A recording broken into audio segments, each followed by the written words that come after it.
First responders brought the heat this weekend to help out some local volunteer firefighters. A leadership conference comes to town this week, and the local sheriff's office is raising money to send its newest deputy to obedience school. Still some hot days across East Alabama, but some relief is on the way. We'll have the complete forecast for the work week ahead coming up. Coming up in sports, one local baseball player was drafted in the second round of the MLB draft last night. We have more on this in just a minute as EAN Local News starts now.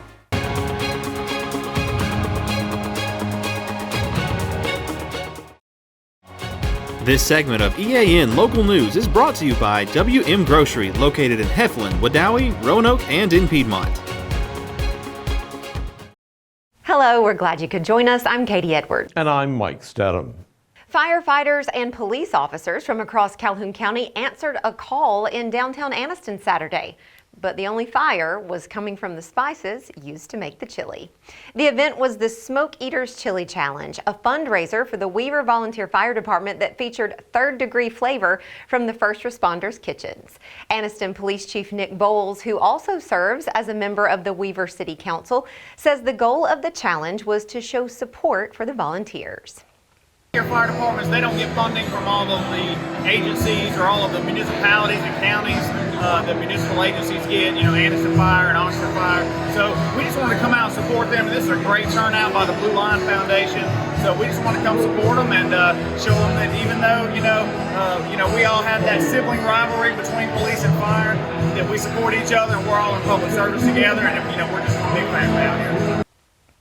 Ohatchee Police Chief Alan Kelly says the recipe he used on Saturday was developed several years ago for another charity chili contest, and it has proven to be very popular. I threw together a recipe, won that competition, and have won 13 others since. So when this came along, it's another great foundation and everything. The beneficial proceeds are all going to the Weaver Volunteer Fire Department. We all have a rivalry between police and fire and everything, but we all stick together. It's kind of like a, brother and sister rivalry. So to represent the police department out here today, bring a championship chili out here, and it's proven over and over again. I said, to me, it's just going to be great to give that acceptance speech and thank the fire department for allowing us to come in and beat them again. Weaver firefighter Gabe King says he enjoyed the chili, and he's especially grateful to the other departments for their help raising money. It's been good. I'm just glad that the event wasn't a bust. We had a lot of support. A lot of people come out from the community, so it's always a blessing to have people here for support. The Chili Challenge was organized by the Calhoun County Blue Line Foundation. They raise money to support local fire and police departments and their members. They held the event at The Cress on Noble Street, which has hosted several charity events since it was renovated and turned into an event center. Owner Andrew Kohler says that he was pleased with the turnout on Saturday. We are excited about the impact that the Crest Grand Ballroom has had in Anniston. We feel like we brought a lot of life back to the city. It's great to see the Noble Street full of cars when we have events, and we've had a lot of wonderful events here, from charity events like we're having right now with the Chili Cook-Off, to the RMC Jubilee, as well as weddings and wedding receptions and reunions, and it's just been great to have a place that people can really have fun. And by the way, Pam Johnson and Officer Josh Parker, representing the Piedmont Police Department, won first place in the Chili Challenge this weekend. Their trophy will be on display at Piedmont Police Headquarters until next year's competition. When we come back, area businesswomen are invited to a leadership conference later this week. Spring into freshness at WM. Celebrate the season with our bountiful selection of farm fresh produce. From juicy berries to crisp greens, taste the flavors of spring at WM. Visit us today and let the freshness bloom in every bite.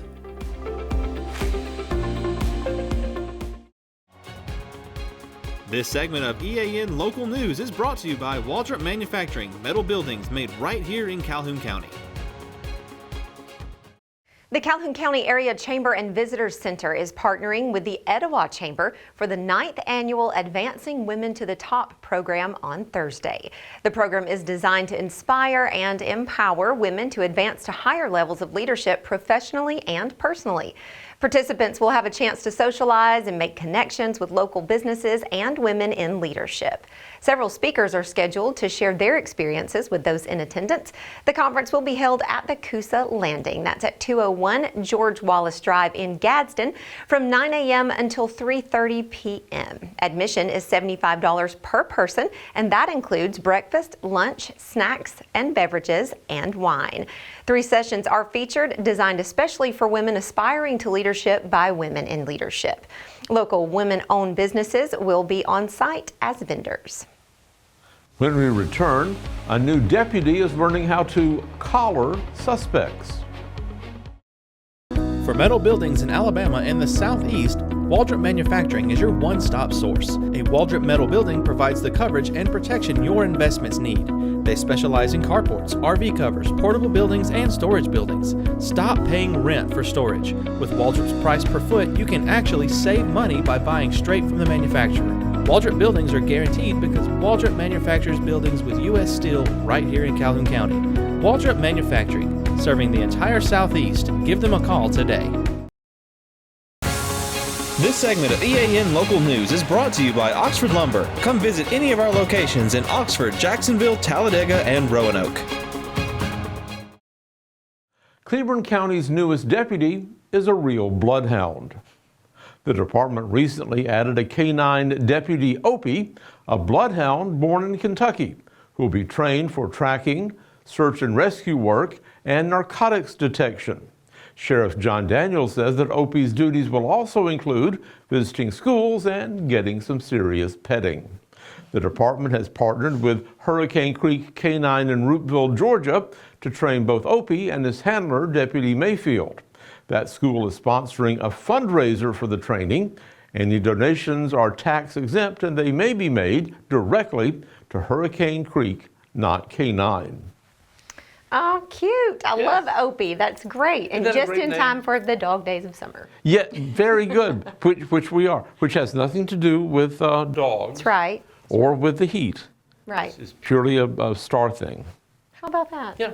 Well, speaking of the heat, John Holder joins us now in the EAN Weather Center to tell us if maybe we might get a little break sometime soon. John? Mike and Katie, we do have some relief on the way later on this week. Lower temperatures, higher rain chances, a break from this tremendous heat that we've had is on the way. We'll have the complete forecast details next. For over 60 years, Oxford Lumber has been servicing our area, and our customer service has always been our main focus. Our customer service is what sets us apart from anyone else. From the moment you enter, our highly trained staff will treat you like family. To enthusiastically provide total customer satisfaction within a positive and self-fulfilling employee relations environment. Visit us at any of our 4 locations or at oxfordlumber.com. Well, it was hot and humid again today across East Alabama. 94 for the high today, still above the average. A very warm morning this morning at 75 degrees. These temperatures are going to slowly change as we move through the week. The record high temperature 102, the record low at 50 degrees. By the way, those came on back-to-back years. One year it was 102, the next year it was 50. Sun rising tomorrow at 5:45 and the sun setting tonight at 7:54. Weather on your street time on a Monday night. Quintard Avenue in Anniston, right outside our studios here at EAN. We're going to see a few evening showers out there. We've had some off and on showers this afternoon all across East Alabama, and we're going to continue with those into the evening hours. Most of those should fade away by about 10 o'clock tonight. Very warm overnight again with a low at 73. Coming up tomorrow, a day much like today, will be dry in the morning. We'll have some afternoon showers and storms. By p.m., we mean after lunchtime. In the afternoon into the early evening hours, Sunny Eve Road in DeArmonville out in eastern Calhoun County. Again, a day much like today with a high temperature at 93 degrees. As we look at the rest of the work week, though, This is where we've got the good news in store. Calvin Gap Road, just south of Oaks Bluff and all across East Alabama. Get ready in the Bluff and everywhere for heat lower, rain higher. That's going to be the theme. So get ready for some things to change. It's going to take us a while to get there. It will take us several days, but by the end of the week, temperatures are going to drop from highs in the 90s to highs in the 80s, and rainfall chances going up, and they're going to stay there for a while. You'll see that right now in our 7-day forecast. Every day, a chance of rain coming up, and every day, a better than 50-50 chance of showers and thunderstorms. 60 to 80% across the board beginning tomorrow and all the way into the weekend and next week. Very high rain chances every day. And the big story I think that most folks are going to really like is temperatures dropping from 93 tomorrow to 92 on Wednesday, 89 on Thursday. Look at Friday, 84 degrees for the high. That will be way below the average for July in Alabama. We stay in the 80s for the weekend for Saturday and Sunday. As a matter of fact, low to mid 80s for highs. Nighttime lows dropping down where they've been in the mid to upper 70s into some upper 60s as well. I think everybody's glad to see this heat wave go away, at least for the time being, over the next week across East Alabama. Let's take a look now at what is causing all this. Well, basically, we've got widespread shower and thunderstorm activity, a widespread wet weather pattern all across most of the United States, at least the southern half of the country. You see all this in green, this is all rain. This is for Wednesday, and that's when we're going to see our rain chances bump up to about 70 or 80%. And look at this widespread rainfall all across the eastern seaboard, out into the Midwest, to the Southwest, to the West Coast. Most areas of the country getting some very beneficial rainfall coming over the next several days. I will be back here tomorrow morning, bright and early, 6 a.m. We'll have your Tuesday day at a glance.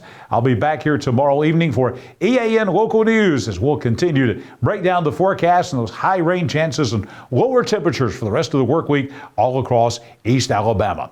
A major announcement concerning Major League Baseball in, of all places, Oxford, Alabama. And Namath Pitts is all over it. He's got the story right now in sports. Namath? Thanks, John. Carter Johnson did something unprecedented that has never been done before for a high school baseball player in Calhoun County. Last night, his life changed drastically. Carter Johnson did something unprecedented last night. He did something that has never been done before, and that is to be drafted on night 1 of the MLB draft straight out of high school. The Miami Marlins selected Carter Johnson with the 56th pick in the 2024 MLB draft. Carter was projected as the 40th overall prospect coming into the draft by MLB.com and other scouting reports. Carter Johnson helped Oxford bring home a state championship in 2023. Carter was signed to play college baseball with the University of Alabama, but he will clearly sign the contract and head to the Major League Baseball to play for the Miami Marlins. Carter was the #1 draft prospect in the state of Alabama. I talked with Carter Johnson, who shared how it felt when he heard the words, the Miami Marlins select Carter Johnson with the 56th pick in the 2024 MLB draft. It was honestly unbelievable, and I never felt anything like it. I never thought I was going to experience that in my life until like this past year, and it's just been an unbelievable experience.